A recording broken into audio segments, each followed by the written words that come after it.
Ya hiç ısıramazsam bir elmayı ortasından, dünyaya bakamazsam ağacın dallarından, bir sabah uyanamazsam şarkısıyla kuşların kokusunu hiç alamazsam, yağmur yağmış toprağım.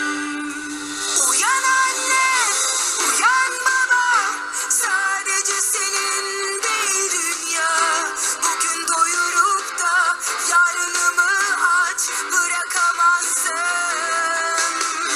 Yeter anne, yeter baba, artık iyi gel dünyaya. Elmayı bana bir tek masallarla anlatamazsın.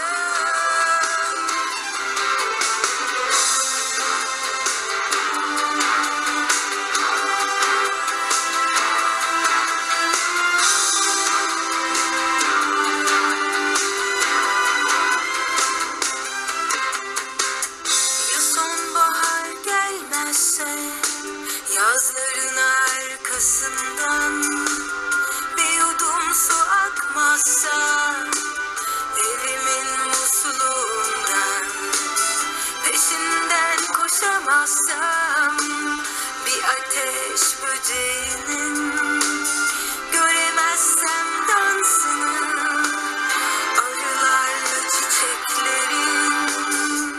Uyan anne, uyan baba, sadece senin değil dünya.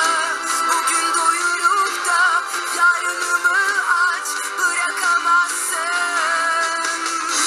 Yeter anne, yeter baba, artık iyi gel dünyaya. Elmayı bana bir tek masallarla anlatamazsın.